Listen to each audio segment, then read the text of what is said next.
Day I got fired, I went home to my grandma's and learned how to play gin rummy. Meanwhile, my entire family was tearing the city apart looking for me. Why? Because my sister, the family's golden child and a so-called genius jewelry designer, hadn't been able to sketch a single decent design since I'd left. In my last life, it all came crashing down at the National Jewelry Design Competition. Somehow, my sister, Sophie, always managed to debut designs that were identical to mine, just a heartbeat before I could. Everyone assumed I was the copycat. My own family stood up and testified against me. The company I worked for, citing moral turpitude and damage to their reputation, fired me on the spot and slapped me with a lawsuit for a staggering amount in damages. My family, seeing me as nothing but a liability, threw me out. Crushed by the weight of it all, the public shaming, the loss of my family, I fell into a deep depression. I was killed in a hit and run, struck by a car driven by one of my sister's obsessed fans. Even as my consciousness faded, the question haunted me. How did Sophie always know? How did she always manage to create my exact designs just one step ahead of me? Then, I opened my eyes. I was back. The day before the National Jewelry Design Competition. Sadie, you feeling confident about the competition? The chatter in the office pulled me back from the dizzying vortex of memory. I looked around, my heart hammering against my ribs. It was real. I was back. Are you kidding? Sadie snagged the Designer of the Year award 3 times running, a colleague, Maria, said, giving me a playful nudge. She's got this in the bag. I managed a weak smile, unable to form words, because only I knew what was coming. In my last life, I submitted a design I had poured my soul into for days. On stage in front of everyone, I was branded a fraud. They displayed 2 sketches on the main screen. They were identical, down to the last delicate line of filigree on the setting. But the timestamp on the other submission was a full day before mine. And the artist?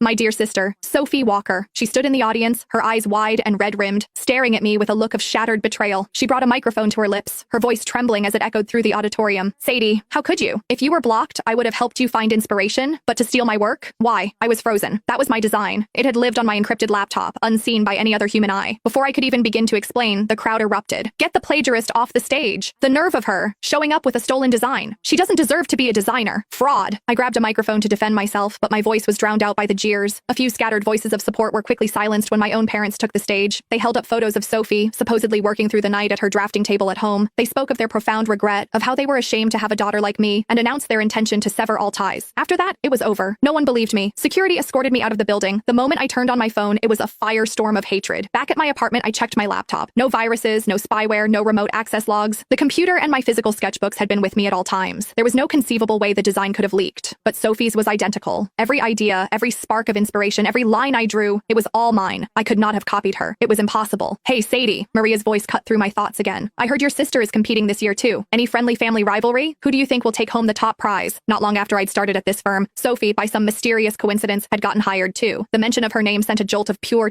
Click the link in my profile to watch the exciting follow-up.